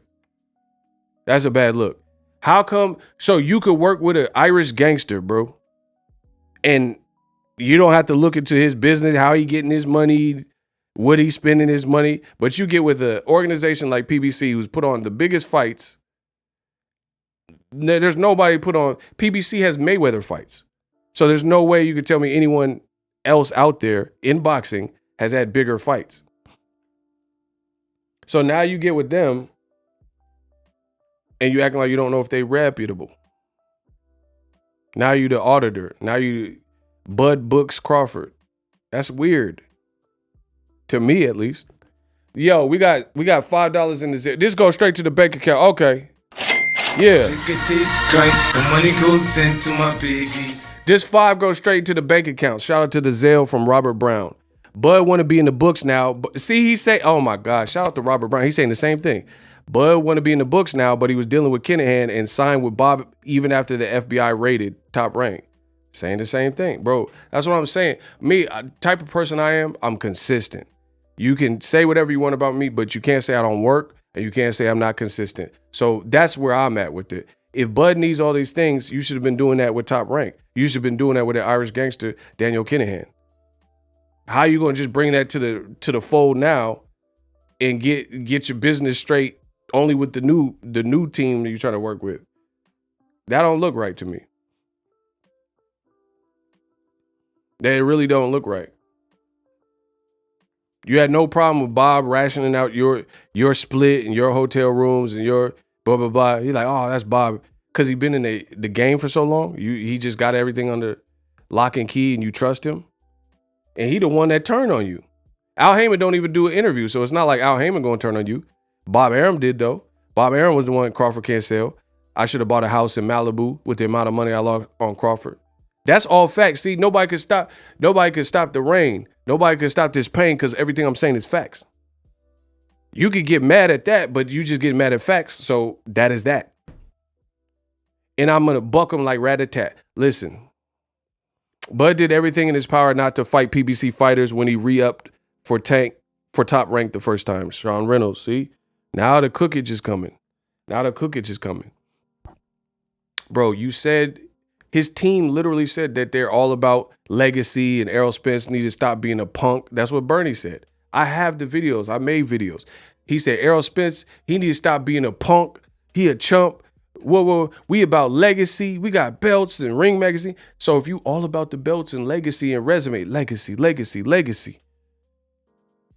How you need all this extra stuff that we know you weren't getting with Top Rank? How come you need to see inside the PBC books when Daniel Kenichi, bro, we don't even know how he get his money for real. And it sound kind of funny for real. Because why would the U.S. Treasury, why can't he come to America? Why is he on the U.S. Treasury banned, America's most wanted list? But you don't have a problem working with them. That don't look right. I don't care who say what. Y'all can try to blame Heyman, try to blame whatever. I hope this fight gets done. I hope for y'all's sake it get done. Not for my sake, for y'all's sake. I'm going to be here regardless. For your sake. Yeah. I hope this fight get done for your sake. I don't care if it get done because I'm still going to win. I'm still going to make money. It's for your sake. That's going to look bad, bro. And again, let's say you reach this disagreement. You guys agree to disagree. Who can Bud fight that makes a lot of money that is not with PBC? I'll shut up if y'all can answer me that. Don't say Virgil Ortiz. You might as well just run into a wall. Name a fight that makes big money, like Ryan Garcia, tank money, or anything close to that. That Bud can fight non-PBC. I'll wait. Who are you gonna fight?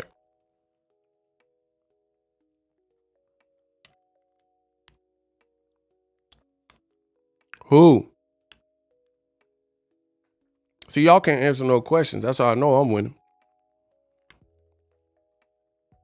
At 47.54, who can you fight that's reasonable, that makes a lot of money and profit? Like, okay, let's say we know the PBC's deal. You're going for an Errol fight, you get more than you've ever made. Who can you fight else outside of a PBC guy where you'll make more money?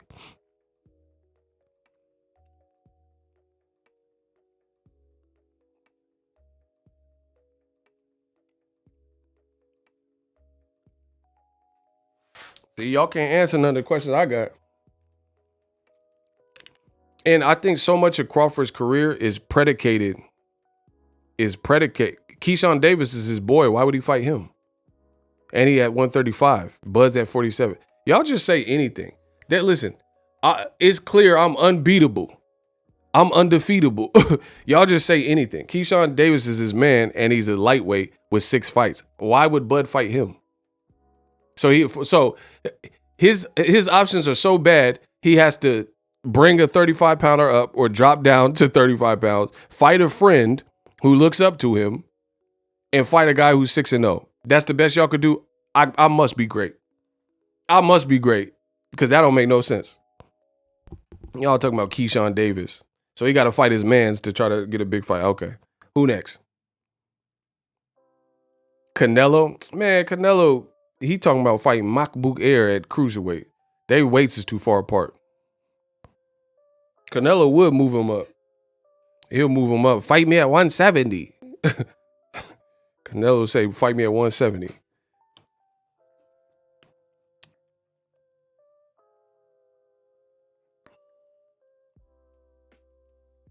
Bro, it's looking sketch. It's looking shaky.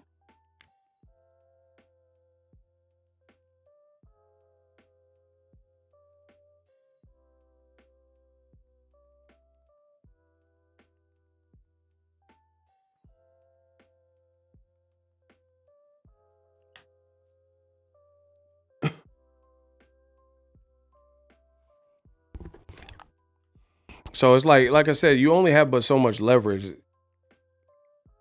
He said, don't Keyshawn have the same trainer as Bud? Yeah, Bomac would be doing double duty in both people's corner. That don't even make sense. I'm not even wasting no more breath on that. Yeah, they both have Bomac as a trainer, yes. Bro, the bottom line is this. Terence Crawford cannot right all of his wrongs and years of not doing certain things to brand himself, his brand, his business, his imprint. You can't not do it and then all of a sudden try to make up for it. Like, okay, here's an example. I'm the king of analogies. I'm the best that's ever lived in this game. Listen, imagine if you had kids when you were 21, you had a kid. You did not pay a cent of child support for 18 years. And on the 17th year, that girl files a report with the people and says, this man that I had a kid with did not pay a cent of child support. They rule in her favor. Your back child support is going to be crazy because now you have 18 years of, they're going to calculate 18 years of child support that you didn't submit or didn't give to help. And in certain situations, they'll garnish your check. So what you could have been doing for the 18 years, taking care of your seed, now you have this back child support and you have it all at once, is totaled. They'll start garnishing your check because it's going to be some ungodly amount. You know what I'm saying? It's going to be some ungodly amount because you haven't done it for the last 18 years. That's Bud Crawford. Now, I'm not talking about him as a father. I'm not saying it in the reality sense of he looks like a great father. So I'm not talking about that. But I'm saying that analogy. You didn't do certain things and move the needle for your business and brand this whole time with Top Rank. Like extracurricular, like get Bud promotions off the ground. And then you got a bunch of fights that everyone knows when you throw in a fight, blah, blah, blah. Get cut into some of the deals with Top Rank. You weren't doing all that stuff now. Now, after not doing it for a decade with Bob Arum, now it sounds like he's trying to be lawyered up, got some maybe better representation in that department. Now he's trying to catch up, but you owe back child support. It's hard to catch up. It's better to do something in the here and now so it doesn't just pile up and then now you got 18 years of child support that you got to pay.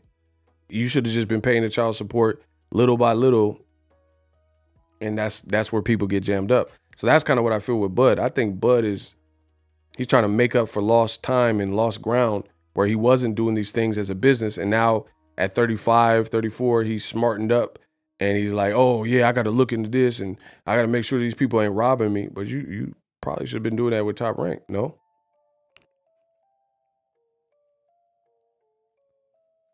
So that's my thoughts, bro.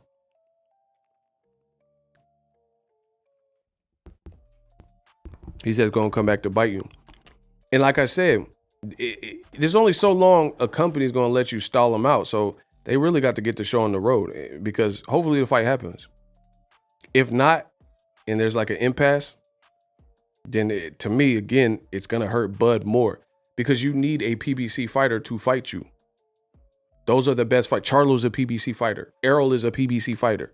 Erickson Lubin is a PBC fighter. Fundura is a PBC. These are all PBC guys. Any fight that I want to see Bud in is with PBC. Is that cap or fact?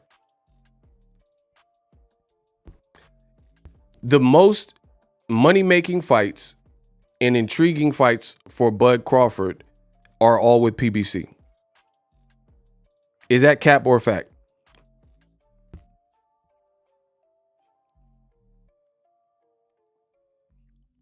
Making the most money in his career. Now he want to see the books. See, I try to tell y'all.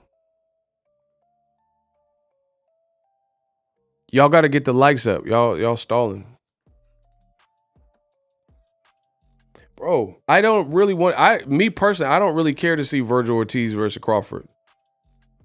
To me, that's not like a big fight. I'll watch it just because, I like both fighters, but that's not a big fight to me.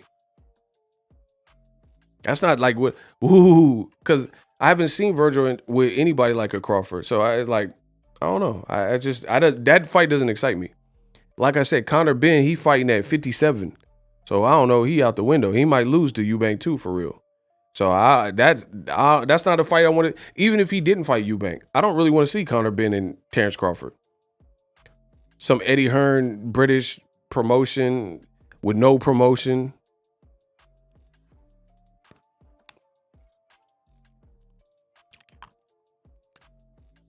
Y'all just say whatever. I can't. Big Chill Fitness says, but Bud could force the Charlo fight. He would make less money though. How? How's he forced the Charlo fight? How?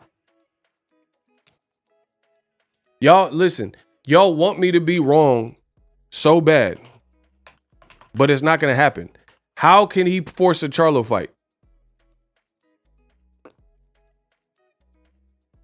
How? How can he force it? Please let me know. Listen, y'all want me to lose. It's not going to happen. I'm Money Mayweather. How can he force? Listen, y'all going to be held accountable for y'all words and y'all speech. How can Charlo fight be forced by Bud? What leverage would Bud have? Y'all can't defeat me. Just chill and deal with that. What leverage does he have? Jermell got every belt in the division. So where's Crawford's angle to force Jermell to do anything? See, this is what I'm saying. This is why I can't even do the hot seat, because I'll burn all y'all.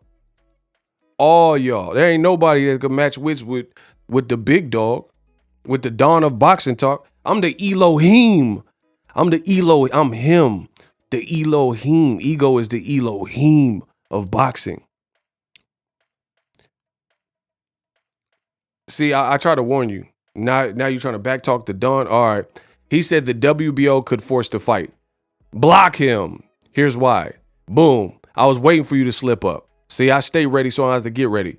Jermell Charlo versus Tim Tszyu, mandatory title fight ordered by the WBO.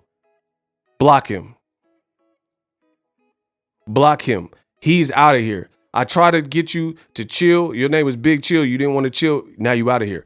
How are they going to enforce the WBO? Let's say, sure, they got that rule where I think it's the WBO. If you were a champion in the previous division, you move up like Usyk and you get a shot at the WBO title holder at that time, which was Anthony Joshua. However, guess what? Bud hasn't moved to 54 yet. In Jermell Charlo versus Tim Tszyu, mandatory fight was already ordered by the WBO. So guess what? That means, and we've heard that this fight is done for January. He said, damn, that was quick, because I wait for these dudes to slip up so they could get shot and clipped up in the chat. I wait for it.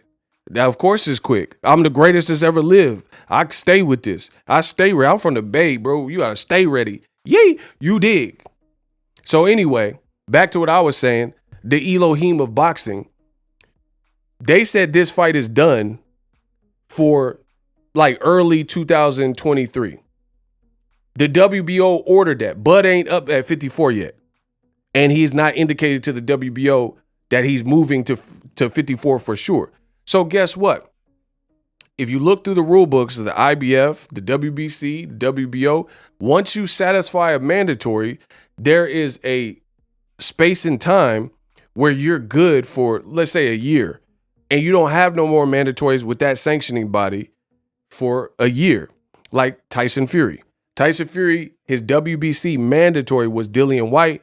He just beat him in April, May, so he's good till next year where he don't have to fight in December another WBC mandatory because he got the one belt. Damn, I make this look good. I make boxing look pretty.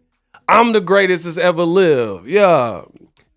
I shook up the world. Y'all want to defeat me, but you're not good enough to beat me. Y'all can't beat me. So Jermell, he's already scheduled to fight Tim Tszyu, quiet as kept, for 2023. So that'll put him in the clear. Y'all call it the airport. I call it the clearport. He in the clear. If he gets past Tim Tszyu, then it's his obligation with the WBO. So it don't matter if Crawford move up. He can move up, then what? They're going to say, oh, even though you just fought in January, February against Tim Tszyu, you're mandatory. You got another mandatory because Bud Crawford decided to bring his ass up to 54. It's not going to happen. Y'all got to understand, I'm the best. I'm the captain. Y'all just capping. So again, I keep telling y'all really want me to be wrong. Y'all think I didn't think this through. Everything I say, I think it through. Y'all thought y'all was going to catch me slipping. You ain't catching me slipping. So again, like I said, Bud, make the Errol Spence fight because you trapped. You trapped. You might as well just make the fight because you trapped. The best fights for you, the most lucrative fights that people want to see you fight, Charlo, Errol, Keith Thurman, they're all with PBC. Case closed. Appreciate everybody for the support. Everybody enjoy your Friday. That was an easy little cookout. I decided to hit y'all with the cookout. So I hope Bud get the fight done. Stop blaming Al Heyman and Errol Spence. They ain't never had no fights that was hard to make. Period. Y'all say whatever y'all want. It's cap. Y'all capping. Deuces.